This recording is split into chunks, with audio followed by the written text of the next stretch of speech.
Hello everyone, welcome to Naira study app. आज हम लोग डीएलएड थर्ड सेमेस्टर के लघुत्तरीय प्रश्नों की सीरीज को पढ़ेंगे। तो वीडियो को बिल्कुल भी स्किप ना करें और वीडियो लास्ट तक देखें क्योंकि ये आप लोगों के लिए मोस्ट इम्पॉर्टेंट है। चलते हैं फर्स्ट क्वेश्चन की तरफ। फर्स्ट क्वेश्चन देख लेते हैं। केंद्र सूची, राज्य सूची तथा समवर्ती सूची के दो दो विषय लिखिए। देखिए ये क्वेश्चन आपका 2017 में आया हुआ है, इसलिए मोस्ट इम्पॉर्टेंट हो जाता है।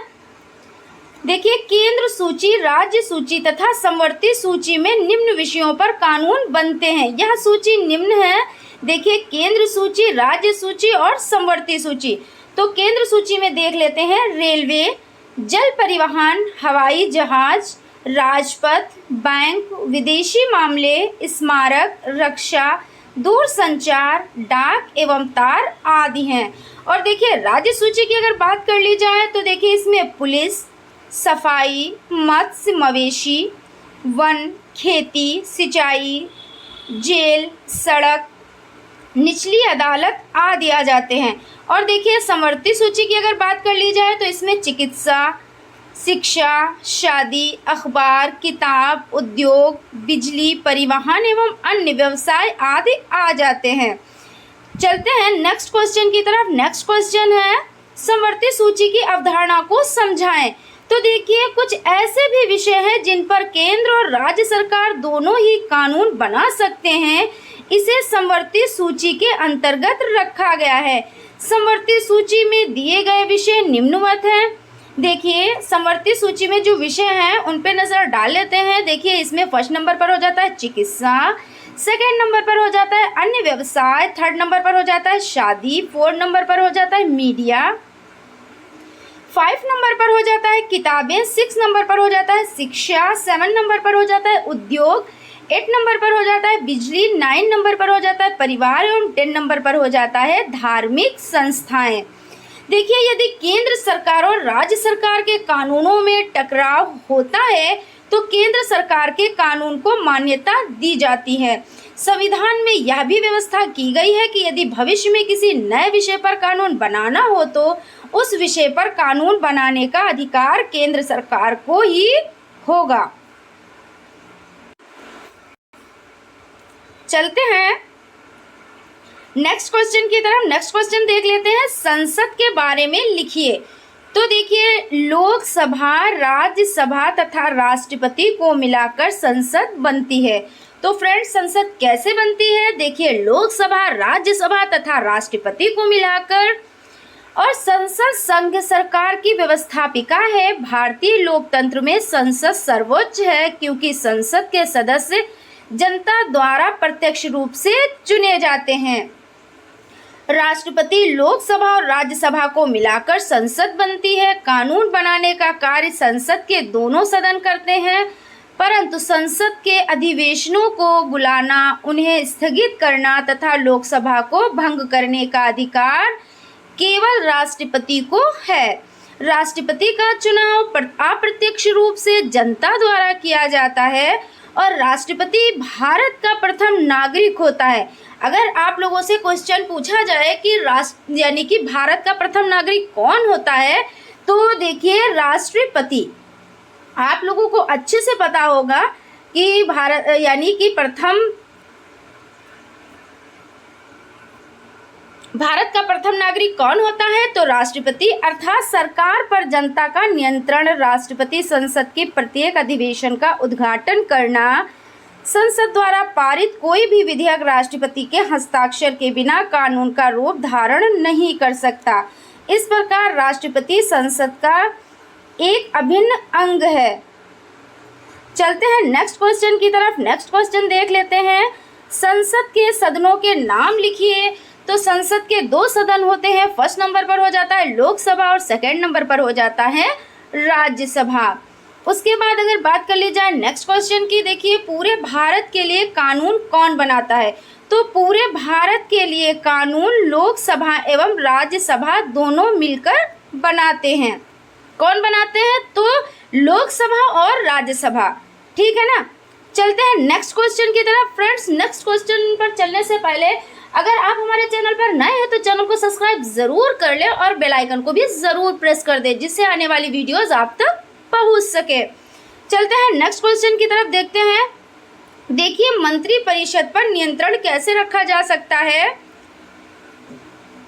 तो मंत्री परिषद पर लोकसभा के सदस्य नियंत्रण रखते हैं। यदि मंत्री परिषद का कोई मंत्री या प्रधानमंत्री अपने पद का दुरुपयोग करता है तो लोकसभा में उसके विरुद्ध अविश्वास प्रस्ताव पेश किया जा सकता है। यदि प्रस्ताव बहुमत से पास हो जाता है तो उसे अपने पद से त्यागपत्र देना पड़ता है।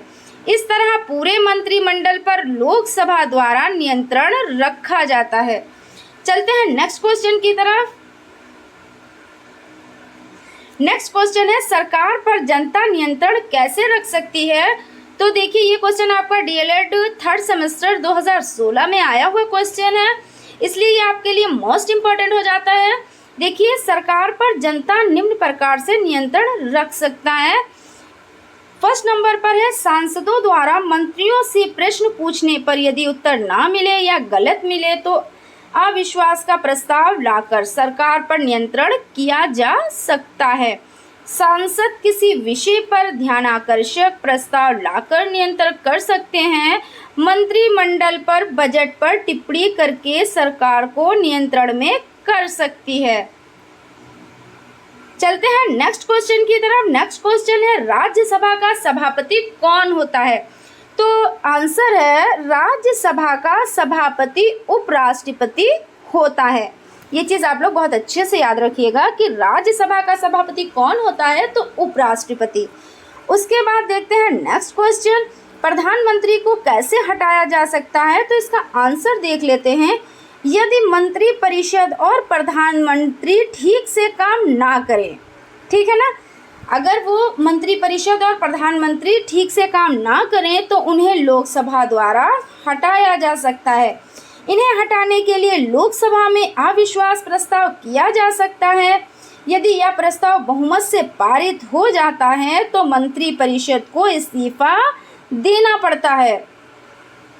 आशा करती हूँ आप लोगों को बहुत अच्छे से समझ में आ गया होगा। चलते हैं नेक्स्ट क्वेश्चन की तरफ।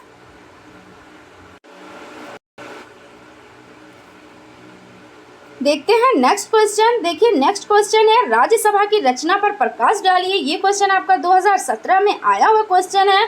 देखिए, संसद का दूसरा सदन राज्यसभा है। इसके सदस्यों की संख्या अधिक से अधिक 250 हो सकती है। इसकी संख्या अधिक से अधिक कितनी हो सकती है? तो 250 हो सकती है। इनमें से 12 सदस्यों के नाम राष्ट्रपति अपनी ओर से नामित करता है। ये सदस्य अपने किसी न किसी कार्य के लिए प्रसिद्ध होते हैं। इन सदस्यों को राष्ट्रपति साहित्यकारों, वैज्ञानिकों, कलाकारों तथा समाज सेवियों में से चुनकर भेजता है। देखिए, शेष 238 सदस्यों का चुनाव राज्यों की विधानसभाओं के निर्वाचित सदस्य करते हैं। चूँकि इनका चुनाव सीधे जनता द्वारा नहीं होता है, इसलिए इस प्रकार के चुनाव की अप्रत्यक्ष चुनाव कहते हैं। राज्यसभा का सदस्य वही व्यक्ति हो सकता है जिसकी आयु 30 वर्ष या उससे अधिक हो। देखिए, राज्यसभा का सदस्य बनने के लिए कितनी आयु चाहिए? तो 30 वर्ष, ठीक है ना। शेष योग्यताएं वही होती हैं जो लोकसभा के सदस्यों के लिए निश्चित की गई हैं। परंतु देखिए, कोई व्यक्ति एक ही समय में संसद के दोनों सदनों का सदस्य नहीं हो सकता है। प्रश्न है, निम्नलिखित के विषय में लिखिए। कहा है भारत के प्रथम राष्ट्रपति का नाम और कहा है भारत के प्रथम प्रधानमंत्री का नाम। तो ये देख लेते हैं। देखिए, ये क्वेश्चन आपका 2016 में आया हुआ है। तो और देखिए, और भी इसमें ऑप्शन है, यानी कि गा है भारत में कुल कितने राज्यों, यानी कि भारत में कुल राज्यों की संख्या, और घा है उत्तर प्रदेश की कुल जनपदों की संख्या। तो इसमें पहला देख लेते हैं, यानी कि का आपका जो पॉइंट है, भारत के प्रथम राष्ट्रपति डॉक्टर राजेंद्र प्रसाद थे। और देखिए, खा है आपका जो ऑप्शन, भारत के प्रथम प्रधानमंत्री पंडित जवाहरलाल नेहरू जी थे। और देखिए, गा आपका जो ऑप्शन है, भारत में कुल राज्यों की संख्या 28 है। और देखिए, विशेष जम्मू कश्मीर एवं लद्दाख केंद्र शासित प्रदेश बन जाने के कारण वर्तमान में 28 राज्य हो गए हैं। और घ देखिए उत्तर प्रदेश की कुल जनपदों की संख्या कितनी है, तो 75। कितनी है जनपदों की संख्या, तो 75। चलते हैं नेक्स्ट क्वेश्चन की तरफ। नेक्स्ट क्वेश्चन देख लेते हैं। राष्ट्रपति शब्दावली को पूर्ण परिभाषित कीजिए। तो राष्ट्रपति देखिए लोकसभा, राज्यसभा, प्रधानमंत्री, मंत्रिमंडल, ये सब हमारे देश का शासन चलाते हैं, लेकिन पूरे भारत के शासन का प्रमुख राष्ट्रपति है। वह भारत का प्रथम नागरिक होता है। कौन होता है भारत का प्रथम नागरिक, तो राष्ट्रपति। शासन के बहुत से ऐसे कार्य हैं जो राष्ट्रपति की सहमति के बिना नहीं हो सकते। देखिए भारत के राष्ट्रपति का निर्वाचन एक निर्वाचक मंडल द्वारा होता है। इस मंडल में संसद के दोनों सदनों के निर्वाचित सदस्य तथा राज्यों की विधानसभाओं के सदस्य होते हैं। इस प्रकार भारत का राष्ट्रपति अप्रत्यक्ष रूप से देश की जनता द्वारा ही चुना जाता है। उसके बाद चलते हैं नेक्स्ट क्वेश्चन की तरफ। नेक्स्ट क्वेश्चन है राष्ट्रपति के संकटकालीन अधिकारों का वर्णन कीजिए। तो देख लेते हैं राष्ट्रपति के यानी कि भारत के जो राष्ट्रपति की शक्तियों पर संक्षेप में प्रकाश डालिए। आपका ऐसे भी क्वेश्चन आ सकता है और अथवा करके ऐसे भी क्वेश्चन आ सकता है, तो आप इसका आंसर देख लें। राष्ट्रपति के संकटकालीन अधिकार बहुत महत्वपूर्ण है। संविधान के अनुसार संकट 3 प्रकार के हो सकते हैं। फर्स्ट नंबर पर देख लेते हैं युद्ध, आंतरिक अशांति अथवा विदेशी आक्रमण से उत्पन्न राष्ट्रीय संकट। सेकंड नंबर पर है संवैधानिक संकट, अर्थात राज्यों में संविधान के अनुसार शासन विफल हो जाने से उत्पन्न संकट। नंबर थर्ड है वित्तीय संकट या आर्थिक संकट। अब देख लेते हैं, देखिए युद्ध अथवा आंतरिक अशांति से उत्पन्न संकट की घोषणा होते ही राज्य सरकारों के सब अधिकार संघ सरकार के हाथ में आ जाते हैं। संघ सरकार राज्य सरकारों को कोई भी आदेश दे सकती है। नागरिकों के मूल अधिकार भी निलंबित किए जा सकते हैं। अब तक राष्ट्रपति द्वारा इस प्रकार के संकट की घोषणा कई बार की जा चुकी है। देख लेते हैं नेक्स्ट। देखिए किसी राज्य में संवैधानिक संकट उत्पन्न होने पर उस राज्य की विधानसभा को निलंबित किया जा सकता है। उस राज्य का शासन राष्ट्रपति अपने हाथ में ले लेता है। ऐसी स्थिति में उस राज्य का राज्यपाल अपने सलाहकारों की सहमति से राष्ट्रपति की ओर से शासन चलाता है। इस प्रकार के संवैधानिक संकट के कारण अब तक भारत संघ के कई राज्यों में राष्ट्रपति शासन लागू किया जा चुका है। देखिए उपयुक्त तीनों परिस्थितियों में राष्ट्रपति संकट काल की घोषणा कर सकता है। राष्ट्रपति द्वारा घोषित संकट काल 2 माह तक ही प्रभावी रह सकता है। इस घोषणा का संसद द्वारा अनुमोदन किया जाना आवश्यक है। देख लेते हैं नेक्स्ट क्वेश्चन। नेक्स्ट क्वेश्चन है प्रधानमंत्री पर लेख लिखिए। तो देखिए और ये भी प्रश्न अथवा करके आ सकता है, देश के राजनीतिक नेता के रूप में वर्णन करते हुए प्रधानमंत्री की भारतीय राजनीति में स्थिति स्पष्ट करें। तो देखिए आंसर देख लेते हैं। देखिए फ्रेंड्स, अगर आप हमारे चैनल पर नए हैं तो चैनल को सब्सक्राइब ज़रूर कर लें और बेल आइकन को भी ज़रूर प्रेस कर दें।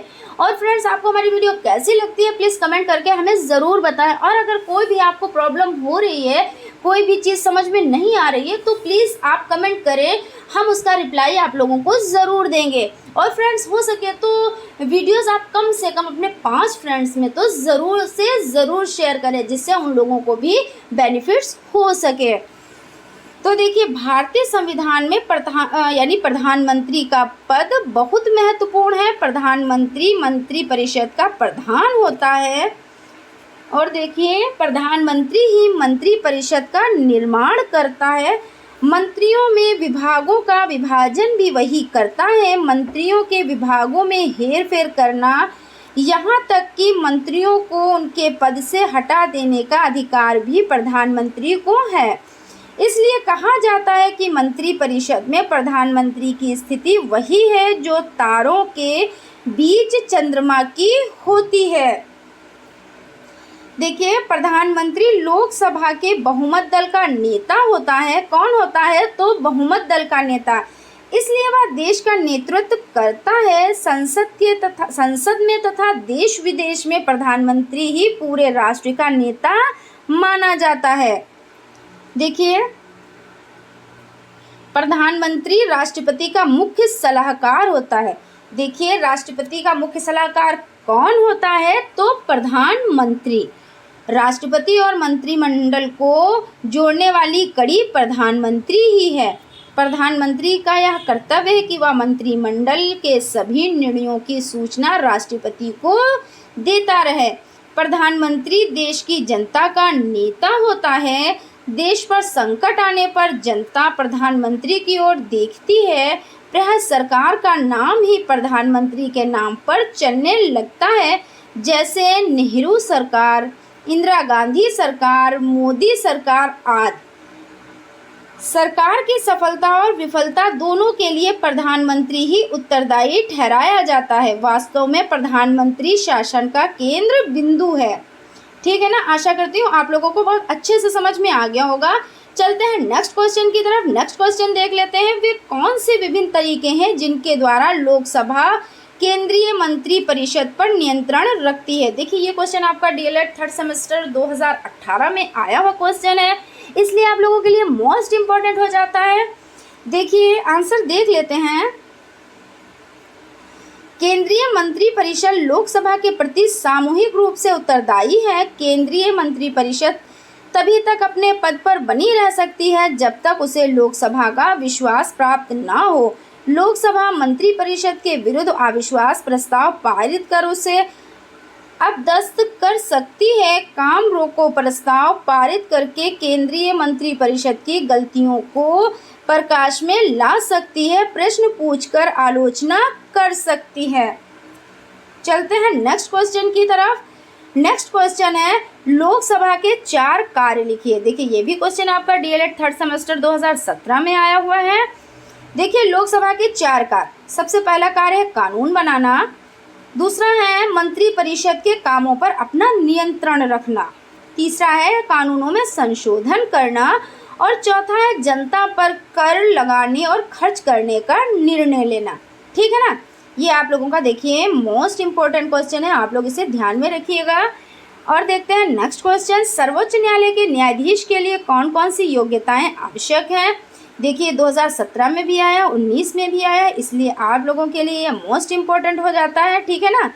देख लेते हैं। देखिए, न्यायाधीशों के लिए योग्यताएं, वह भारत का नागरिक हो, कम से कम उसकी आयु 62 वर्ष से अधिक ना हो। देखिए, उसकी आयु यानी 62 वर्ष से अधिक ना हो, वह भारत के किसी न्यायालय में कम से कम 10 वर्ष तक न्यायाधीश पद संभाल चुका हो और भारत के किसी उच्च न्यायालय में 10 वर्ष लगातार वकील रह चुका हो अथवा कानून का महान ज्ञाता हो। अब चलते हैं नेक्स्ट क्वेश्चन की तरफ। विधेयक के कानून बनाने की 3 चरणों को प्रस्तुत कीजिए। तो देखिए, प्रथम वाचन है, पहले किसी सदस्य द्वारा विधेयक पेश करने की आज्ञा सभापति से मांगी जाती है। आज्ञा मिलने पर विधेयक लोकसभा में पेश किया जाता है। हर सदस्यों को विधेयक की एक प्रति पढ़ने को दी जाती है। दूसरा वाचन देख लेते हैं, समय पर करके विधेयक पर सदन में चर्चा होती है। पक्ष विपक्ष से हल्ला गुल्ला, तेज तीखी झड़पों में बहस होती है।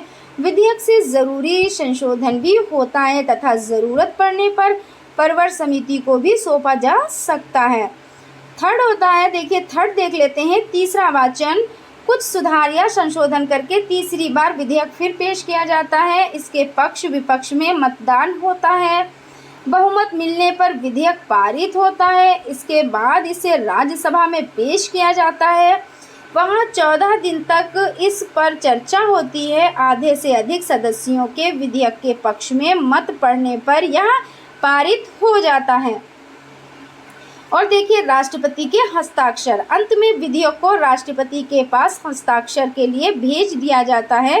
हस्ताक्षर के बाद वह विधेयक कानून बन जाता है। देखिए, चलते हैं नेक्स्ट क्वेश्चन की तरफ। देखिए, जो लास्ट सेकंड क्वेश्चन है, यानी कि आज की सीरीज का लास्ट सेकंड क्वेश्चन है, धन विधेयक क्या है, इसको पारित करने की प्रक्रिया साधारण बिल से किस प्रकार अलग है। देखिए, जिन विधेयकों में खर्च या आमदनी की बात जुड़ी हो उसे धन विधेयक कहते हैं। ऐसे विधेयक राष्ट्रपति की अनुमति से ही संसद से पेश किए जा सकते हैं तथा इन विधेयकों पर संसद यानी लोकसभा के सदस्य ही मत दे सकते हैं तथा लोकसभा से ही पारित होते हैं। राज्यसभा को यह विधेयक केवल चर्चा के लिए भेजे जाते हैं तथा धन विधेयक पर राष्ट्रपति को पहली बार में हस्ताक्षर करने पड़ते हैं और यह कानून बन जाते हैं। चलते हैं नेक्स्ट क्वेश्चन की तरफ। नेक्स्ट क्वेश्चन है, लोकसभा तथा राज्यसभा की शक्तियों में कोई एक अंतर लिखिए। तो देखिए, धन से संबंध रखने वाले विधेयक लोकसभा में ही प्रस्तुत किए जाते हैं, राज्यसभा में उन पर केवल चर्चा की जाती है। देखिए, लास्ट क्वेश्चन देख लेते हैं, क्या आप संसद में विधेयक पेश कर सकते हैं, क्यों। तो देखिए, हाँ, हम संसद में विधेयक पेश कर सकते हैं। यदि हम संसद के सदस्य हैं तो यह विधेयक नए कानून बनाने या पुराने कानून में संशोधन कराने से संबंधित हो सकते हैं। तो फ्रेंड्स, आज यहीं तक। हमारा वीडियो आप लोगों को कैसा लगता है प्लीज़ कमेंट करके हमें ज़रूर बताएं। हमारे चैनल को लाइक करें, सब्सक्राइब करें और बेल आइकन को भी ज़रूर प्रेस कर दें जिससे आने वाली वीडियोज़ आप तक पहुंच सके। Thank you for watching.